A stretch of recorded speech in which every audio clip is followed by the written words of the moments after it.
Welcome back to On a Journey with Giselle. I'm your host, Giselle, and thank you so much for returning, y'all. I've been here and there, but I'm here and I got a little series for y'all. Can't wait to dive into that. But before I do, I just want to say thank you to my listeners. If you're new, go ahead and turn on that subscribe button.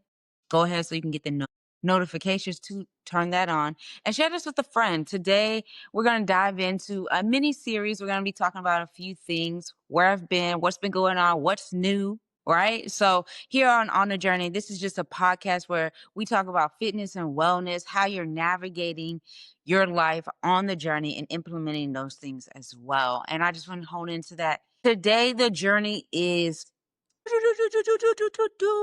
I need a beat machine, whatever. But yes, homeownership. That's the first thing. That is something that's new for me. Y'all check the background, the sticky note right here to see what I'm going to put up there, creating that journey. We're going to talk all about it. So this is just one of many or a few, however long I take this to talk about my journey with homeownership. But along the way, some things have been going on. I've been going through some things, just reflecting, becoming aware of some things. And that's what we're going to talk about in this episode. So, y'all. I am back and we are starting this journey. We're starting this series talking about first. Yes, I have purchased my first house. I've been in apartments. Of course, my aunt's house was always open to me. But, I traveled a lot. So, along the way, I had roommates, apartments. And then finally, boom, y'all really want me to get into it? I'm going to get into it. My last time living with somebody was when I was in Boston. I made up my mind right then and there. I'm not living with anybody else until it's my husband or, you know, a family member that I can get along with. And when I say that, before you say, oh, Giselle, you sound like a problem. No, I'm specific. I am very specific. With that being said, I have a way of living that contributes to my mental health that does not align with others, including family, including even my sister. Do we love each other? Absolutely. But I can't live with them, period. Not right now. But so I would honestly be honest and say for the last 5 years, can you believe it? 2020, I started my home ownership journey. I started that in Boston, took some courses. It's like I'm about to buy a house here. Things happened in Boston, led me back to South Carolina, tried again, and I didn't get it. I tried twice. I didn't get it. I was real close last year around this time. Actually, I was supposed to be closing on my house around this time last year, but it just fell through.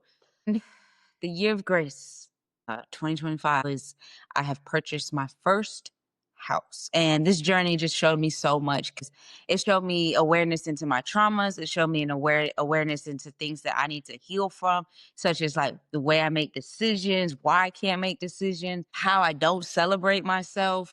Are you somebody that doesn't celebrate yourself? I found that out about myself. I am somebody that doesn't do that. But yeah, so this journey taught me a lot. Like I can be hyper independent, something I'm still working on, even with the decorating of my house and adding things. I learned that, when you say you have faith, like you really can't say it. You just have to believe that you're gonna get it. And like that's really what happened for me. Because I knew what type of house I was looking for, what I wanted to start with. At times, especially along the 5 years, I was losing my faith. I was just like, I'm not gonna find it. I was going to houses like and then question myself, am I bougie? And I'm like, no, I'm not bougie, but it's just like there has to be a house out there for me. And like, y'all, I was able to get a 1 level townhouse. Like, I'm excited. I have not yet decorated it. I'm learning that you build your house, you don't have to rush and do it. So, yes, I'm week 3 into the house tomorrow. And, I don't have much. I do have my pots and pans. I put that together. I got silverware. I do have a registry. If anybody wants to be so kind, I will drop that. Feel free. I would love that. And I thank you in advance. But I've just been learning like, the journey, like you don't know everything. You have to ask, research, ask questions. It's okay to ask questions. So that's some of the things. And then emotionally, I have just learned that, I learned that my resiliency, the level to it, not saying that I'm not resilient as I've gotten older in the sense of I don't have so much to distract myself with. There's been moments in this time where like I have shut down because I've gotten so overwhelmed. I've gotten so like heavy with emotions. and I carried them and I didn't know where to put them. So I've had to learn how to like navigate my emotions during this process. But yeah, that's where I've been at, to be honest, y'all. I've been purchasing a house. I've been dealing with like transitions in different areas of my life. I've been shutting down emotionally, physically, just like a period of where like I was sad and I didn't know what to really talk about. I was hurting. I was overstimulated. I had a lot of emotions and I just was like, I can't talk to y'all. I'm lying. But I want to say there's somebody out there that might feel like they have so many emotions that they're dealing with. They don't know where to place it and they just feel like shutting down. And I'm going to say this to you, like take your day, take your 2 days, whatever it might take. Don't stay there though. And that's something that just helped me too. Like during my days, I would shut down, like to the point where I like really thought something was like going on with me. Like, am I depressed or like is something going on? But it was I was carrying a lot of emotions, wearing them on my shoulders, wearing them in my body, not speaking about it. I'm really not going to God about it. Like I go into everybody else, not finding the answers, not going to God, not sitting with them, and that's something that just made it took a toll on me, and I just had to shut it down, but then rise myself back up. And navigating that was something that I just didn't feel appropriate to come on here and, be that encouragement. But y'all, that was a journey for me. And we're all going to have those moments where we're not our best or where we thought or think we should be. But it's okay to be who you are in the moments. Just don't stay there. If it's something that's not present for you, if it's not something that exemplifies you, don't stay there. I was told by somebody I very much care about that, like, you bear your emotions. And the fact is, because I am a fixer, I do believe that I like it's some in my mind, and which I'm learning is not true. But in my mind, like I believe that if somebody is hurting, if somebody is stressed, if somebody is feeling an emotion that is not positive, I can step in and fix it. And the fact is, people all have their lives, and you have to let people live their lives and be their support in a different way, not necessarily a fixer way, but be there for them, not to fix it. And that's something I am navigating. So that's the journey that I'm working through. Don't let it get me. Don't always feel like you have to fix it. Don't let it affect you when it has nothing to do with you. It's the journey I'm on. Have I gotten it? Absolutely not. Am I working on it? Yeah. Something that's helped me with that is walking, no phone walks. If you have to bring your phone, take it, putting it somewhere where you're not tempted to touch it, put it on silent. If you can't put it on silent, just being very disciplined and not touching it. Walks have helped. Coming back and journaling, like being for real in my journals. I feel this. I feel this. This is why. And sitting with that. Even if you just got to lay out and just sit there, I'm feeling this, and just hear the silence. Like it might not feel comfortable, but being uncomfortable is something that I've been in this season.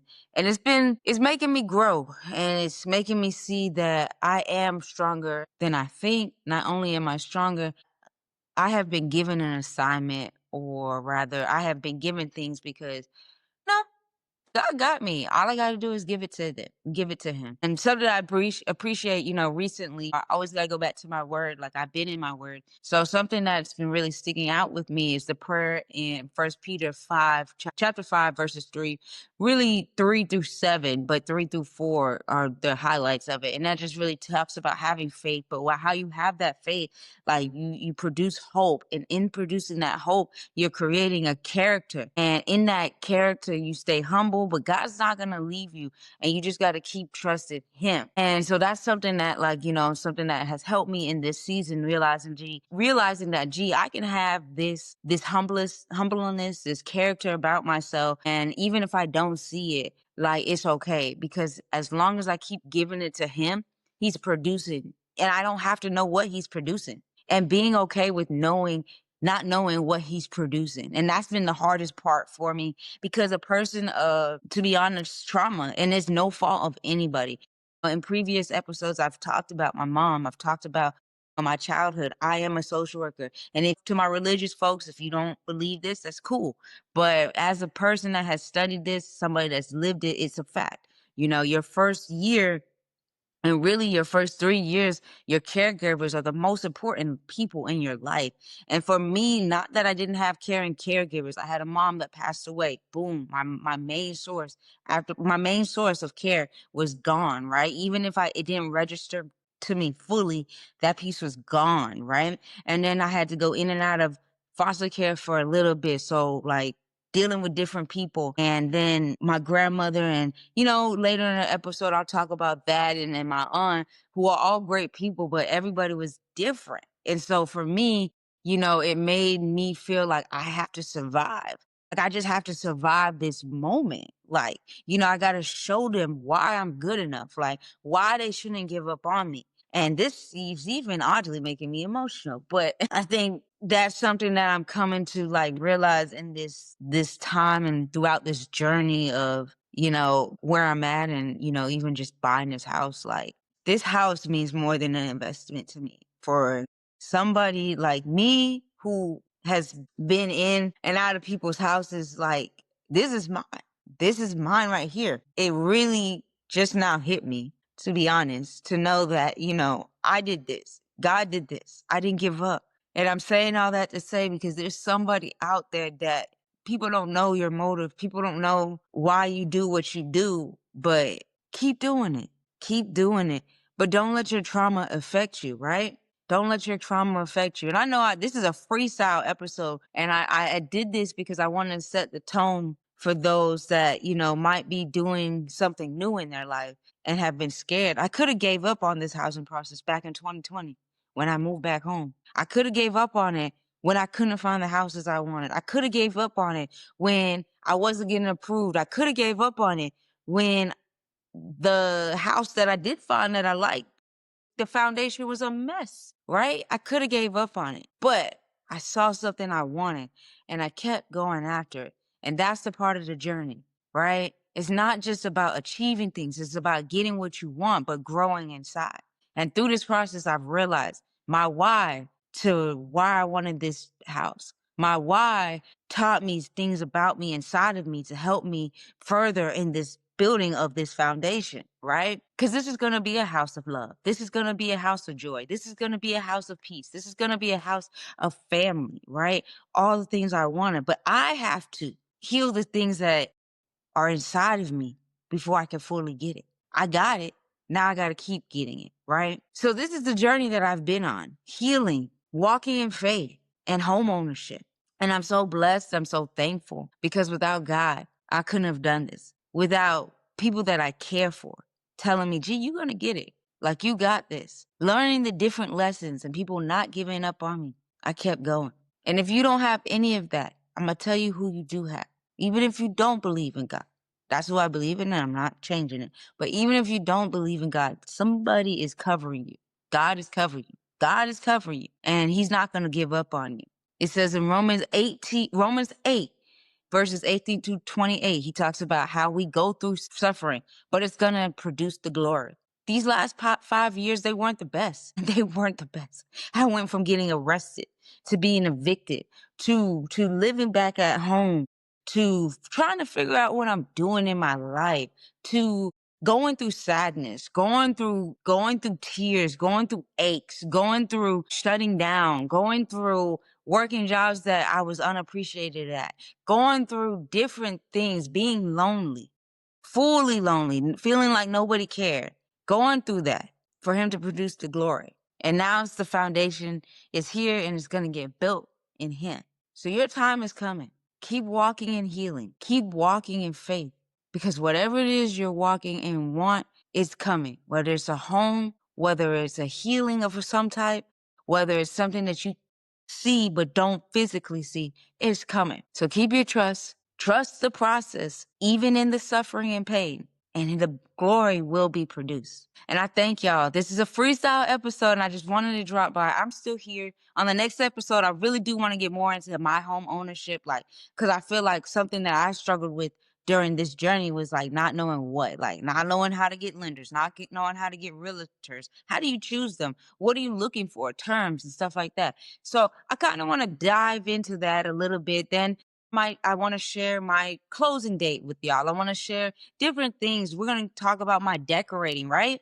Like I want to talk to y'all about that. I want to share that journey with y'all. and just knowing how to be upon your means as well. So stay tuned to those episodes. I might throw a little fitness in there. You know, I got a backyard now. Well, it's not a backyard, but y'all see what I got. But I got some room.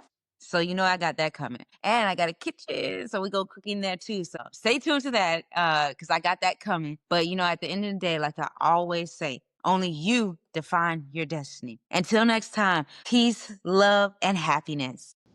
I've done it. Yes.